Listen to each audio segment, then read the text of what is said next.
누군가 그 온라인 커뮤니티에 한국 사람들이 사는 재미 세 가지라는 제목으로 올려둔 글을 본 적이 있습니다. 1위가 계곡에서 삼겹살 구워 먹기, 2위가 펜션에서 삼겹살 구워 먹기, 3위가 캠핑장에서 삼겹살 구워 먹기였습니다. 그러니까 결국 어디 가나 한국 사람들 삼겹살 구워 먹는 게 한국 사람의 낙인 것입니다.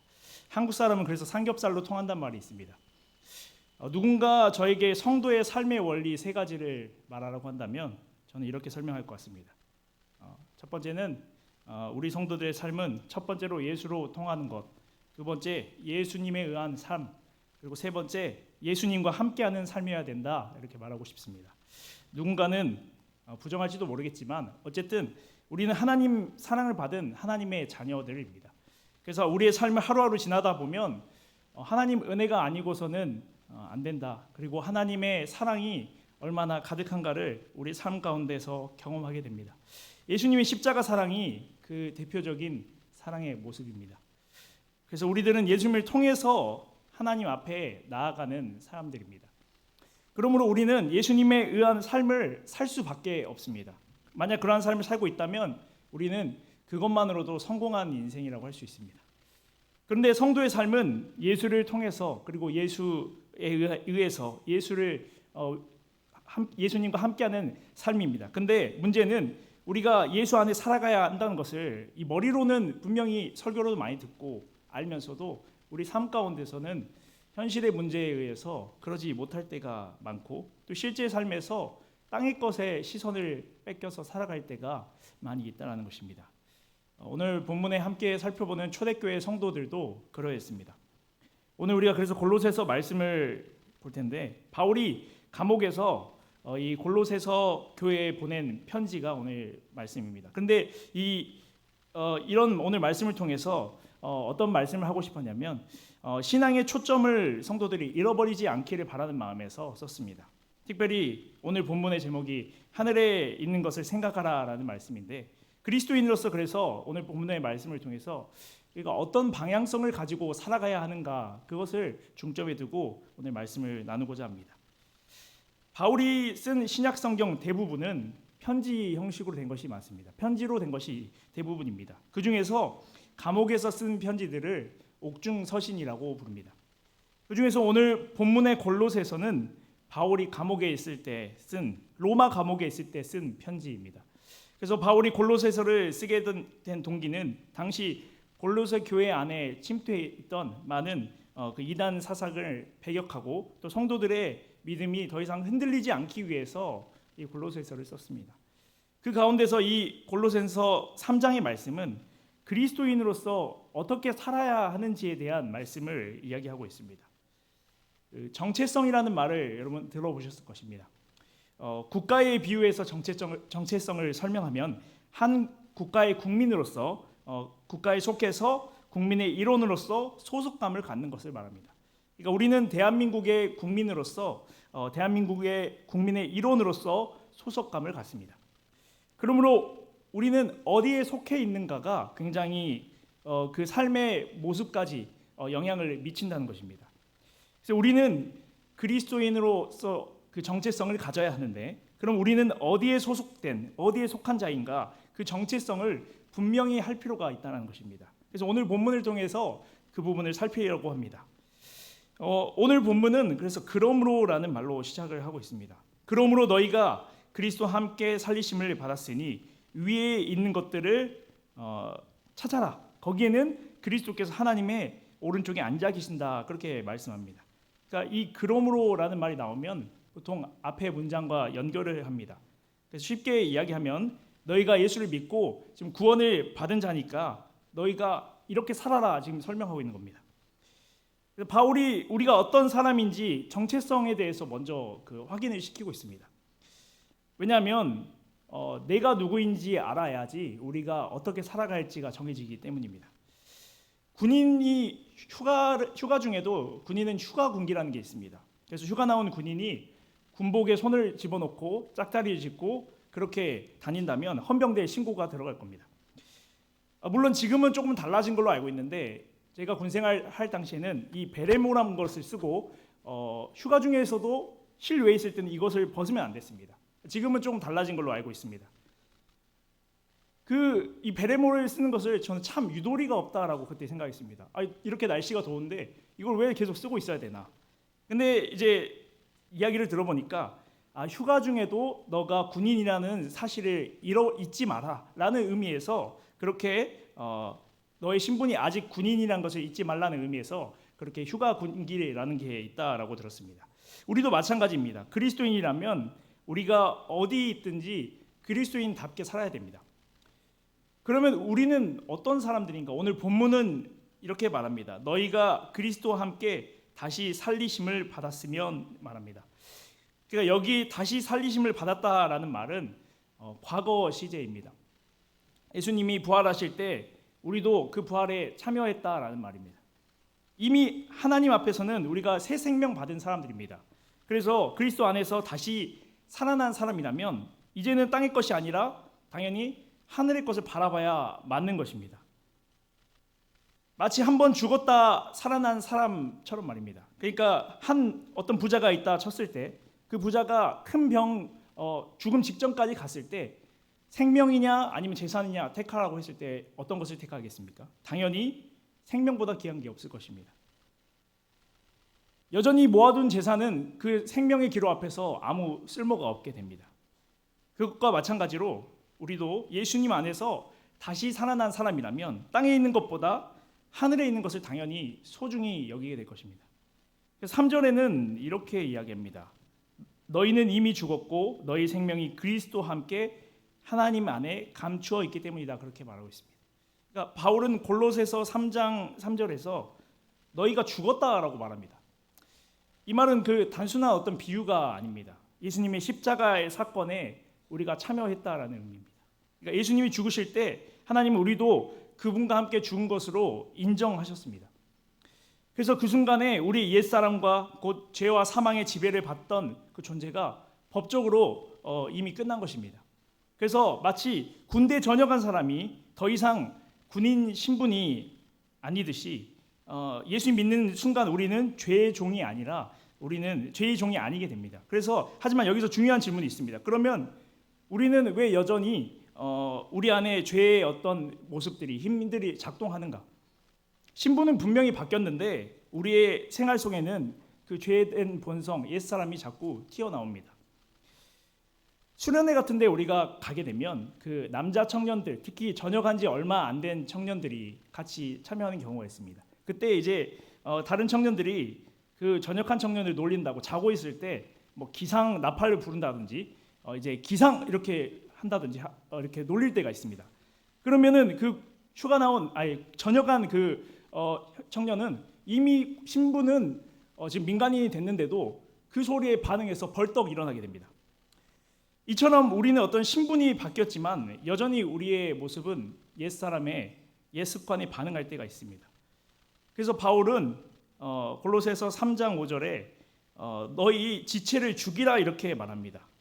그러니까 이미 죽었다고 선언했지만 계속해서 죽은 자답게 살라라고 권면을 합니다. 죽은 사람, 즉 시체를 우리가 생각해 보면 그 시체는 소리에 반응하지 않습니다. 그러니까 칭찬을 하던 무슨 말을 걸던 무엇을 하던 그 시체는 대답이 없습니다. 칭찬을 해도 어떤 욕을 해도 그 시체는 아무런 반응이 없습니다. 마찬가지로 그리스도 안에 죽은 사람들은 세상의 평가에 매이지 않습니다. 오직 그리스도의 말씀에만 반응하고 흔들리지 않습니다. 왜냐하면 우리의 생명은 이제 세상에 있지 않고 그리스도와 함께 하나님 안에 감추어졌다라고 말하고 있기 때문입니다. 그래서 세상이 우리의 생명을 쥐어 흔드는 게 아닙니다. 예수님이 나의 생명의 인도자 되시는 것입니다. 그래서 따라서 우리는 날마다 자신을 돌아봐야 됩니다. 나는 아직 여전히 어떤 죄된 욕심과 죄된 모습에 반응하고 그렇게 살아가고 있지 않은가? 내 생명이 세상에 달린 것이 아니라 예수님께 달려 있다고 진짜로 믿고 살아가고 있는가? 아니면 세상의 유혹에 여전히 흔들리고 그렇게 살아가고 있는가? 저도 인생을 오래 살지 않았고 짧은 인생을 살았지만 제 짧은 인생 가운데 저는 벌써 3번이나 죽었다 살아난 사람입니다. 김 목사가 피곤하다고 하더니 드디어 미쳤나 보다 그렇게 생각하실 수도 있는데, 멀쩡히 살아있는 제가 뭐 3번 죽었다 살아난 게 아니라, 그게 아니라 사실 날마다 제 자아가 죽는 과정 가운데, 저 나름대로 짧은 인생 가운데 3번의 사건을 제 인생에 죽었다 살아난 사건으로 생각하고, 제가 좀 연약해질 때마다 그 사건을 생각하면서 내가 어떤 존재인가를 다시 상기시키곤 합니다. 그래서 이거는 어떤 기적의 간증이 아니라 제 어떤 신앙 고백입니다. 먼저는 제가 태어날 때입니다. 태어날 때 당시 어머니는 그 도곡 원아리, 어머니 아버지는 그 도곡 원아리에서 사역하고 계셨고, 저를 임신한 상태였습니다. 그래서 출산 과정에서 산모 아이 다 위험한 상황이었다고 들었습니다. 그때 새벽이었는데 아버지가 성도들 다 예배당에 모아두시고 이렇게 말씀하셨다고 합니다. 산모 아이를 위해서 기도해야 된다. 그리고 하나님께 그 순간 서원하셨습니다. 그리고 하나님 살려주시면 이 아이를 주의 종으로 드리겠습니다. 그래서 그때 저는 제 의도와 상관없이 죽었다 한번 살아난 셈입니다. 두 번째는 군대 시절이었습니다. 제가 31사단 훈련소를 갔습니다. 거기에 간 이유는 아주 편하게 군생활을 하고 싶어서 31사단 훈련소에 운전병으로 지원했습니다. 근데 뜻밖의 특전사로 발령이 났습니다. 그리고 낙하산을 타야 했습니다. 저는 고소공포증이 있는 사람입니다. 그날 밤 한숨도 잠을 못 자고 나를 꼬박 새면서 밤새 기도했습니다. 그리고 무릎 꿇고 기도하는 그 가운데 제가 부모님께서 저에게 서원했던 그 기도의 제목을 제가 입술로 다시 제 스스로 고백했습니다. 하나님 살려주시면 제가 주의 종으로 살아가겠습니다. 그때 저는 한 번 더 죽었다 살아났다 생각합니다. 세 번째는 제가 사역 중이었습니다. 사역 첫 해에 주일 아침에 제가 운전을 해서 가고 있는데 순환도로에서 앞차가 급정거해서 저도 급정거했는데 그 차가 돌아버렸습니다. 그리고 콘크리트 벽에 정면으로 부딪혔는데 차가 완전히 폐차됐지만 저는 몸 하나 상하지 않았습니다. 그날 담임 목사님이 저를 집에 데려다 주시면서 괜찮냐고 물어보셨는데 제가 이런 고백을 했던 것이 기억이 납니다. 목사님, 저는 한 번 더 살았습니다. 이제 제 인생은 제 것이 아닌 것 같습니다. 그렇게 말했던 기억이 납니다. 이게 죽을 뻔했다는 사실에 하나님께 원망한 게 아니라 그 사건으로 인해서 이미 오늘 본문에서 바울이 말한 너희가 이미 죽었고의 의미를, 그리스도 안에서 죽었다는 의미를 그 사건을 통해서 제가 깨닫게 됐던 것 같습니다.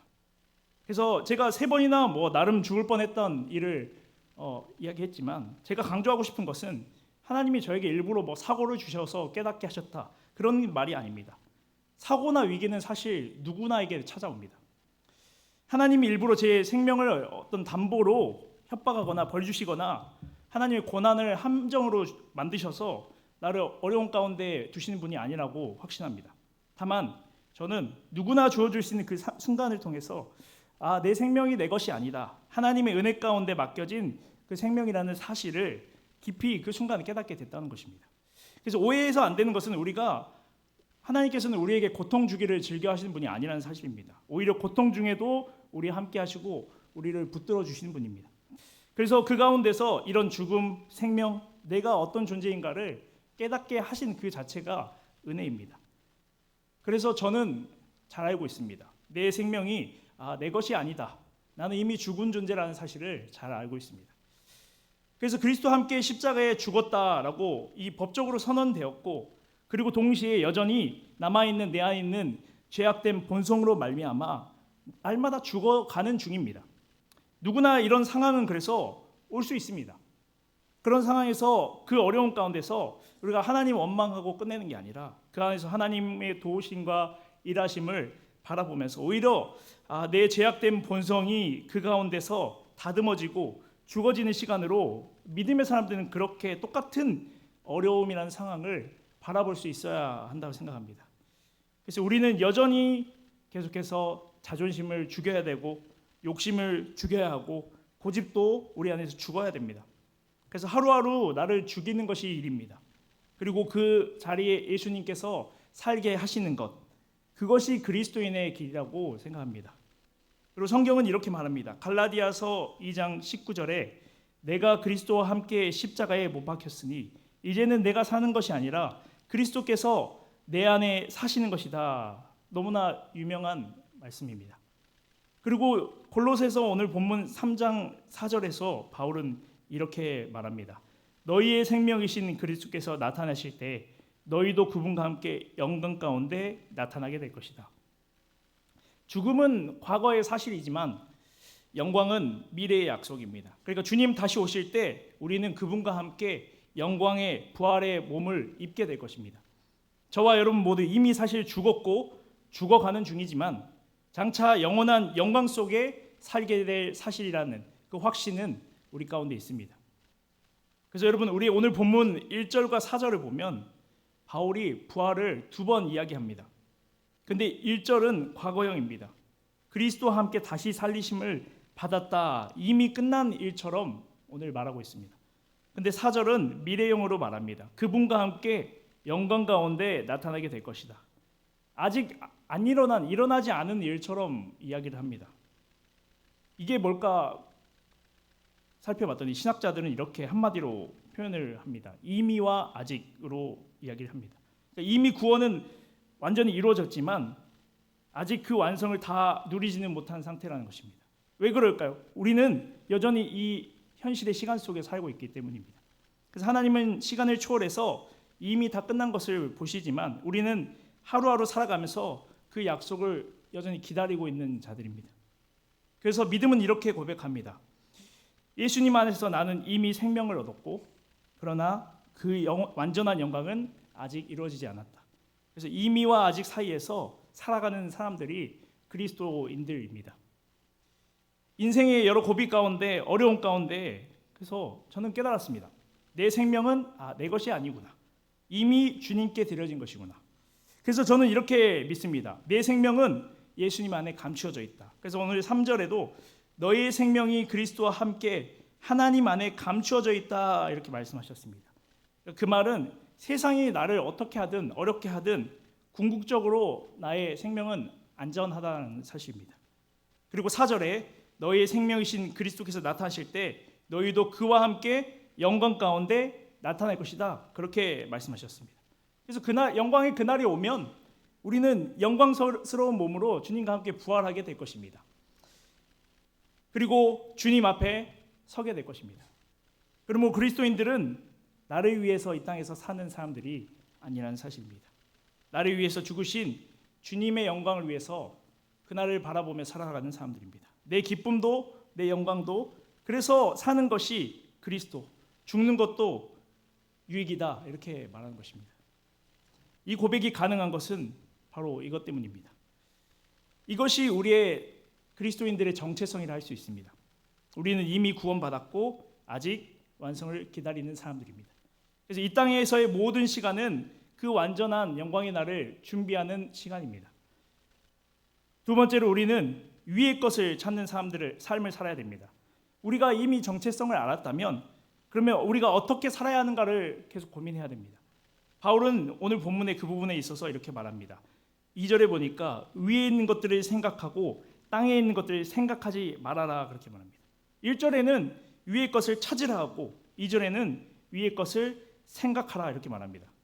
여기서 그래서 찾으라는 말은 그 추구하다라는 의미입니다. 그러니까 이것은 방향을 가리키는 겁니다. 인생의 나침판이 어디를 가리키고 있는가 그 목적지를 말하는 것입니다. 그것을 점검해 보라라는 의미입니다. 그래서 이 찾으라는 말은 계속해서라는 의미를 포함합니다. 그 말은 즉 위의 것을 한 번만 찾고 마는 것이 아니라 계속해서 찾고 또 찾으라라는 의미입니다. 하늘을 향해 사는 것은 평생 우리가 해야 될 일이고 몸부림이라는 것입니다. 한번 끝나고 그것이 정리되고 완결되는 게 아니라 우리는 계속해서 우리 인생 가운데 이렇게 위의 것을 찾는 그 몸부림이 계속되어야 합니다. 여러분, 예수님이 우리를 살려내기 위해서 우리 생명을 위해서 무엇을 하셨습니까? 자기 생명을 내어주셨습니다. 십자가에서 비참하게 죽으신 이유는 바로 그 이유가 하나입니다.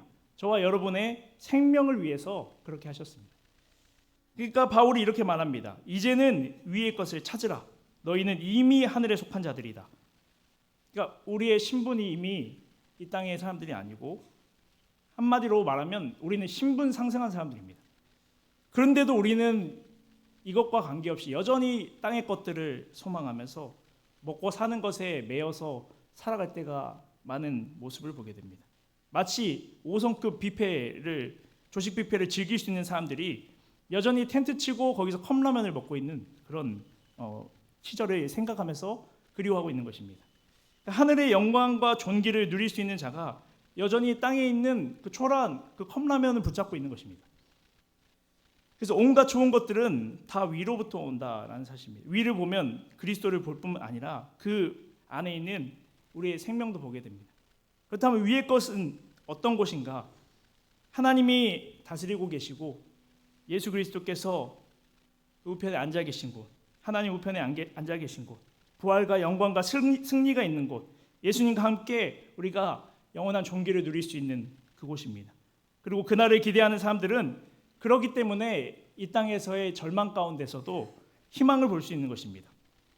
이 땅에서의 고난과 아픔도 주님 안에서는, 그래서 제가 고백했던 것처럼 새롭게 해석될 수 있습니다.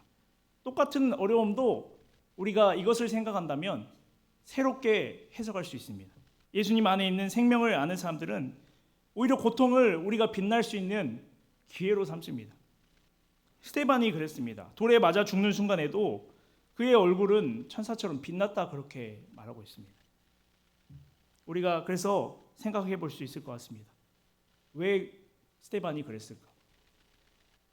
바로 이 생명의 신비를 알았기 때문이라고 생각합니다.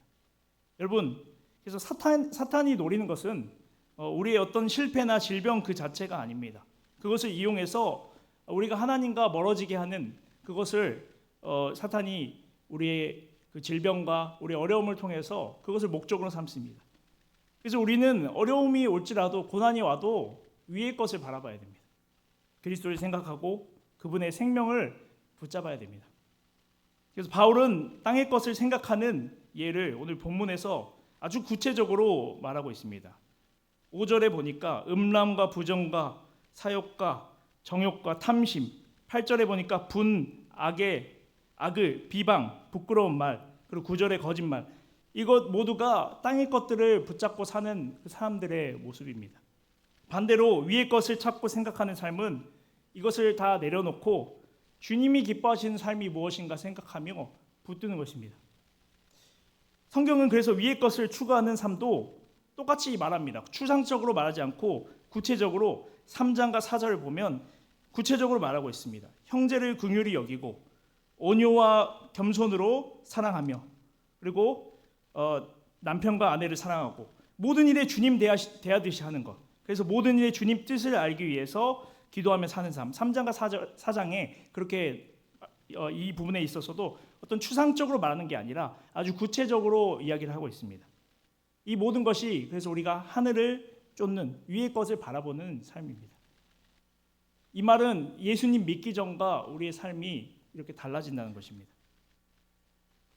똑같은 사건에도 슬퍼하는 자가 기뻐하는 자가 되고, 원망하던 자가 범사에 감사할 수 있는 것, 낙심하던 자가 담대한 마음을 가질 수 있는 것, 매번 미워하던 사람이 사랑할 수 있는 것도 모두 이 위의 것을 생각하는 그리스도의 모습, 예수님을 만났기 때문에 똑같은 사건을 바라보고도 그렇게 우리는 마주할 수 있는 것입니다.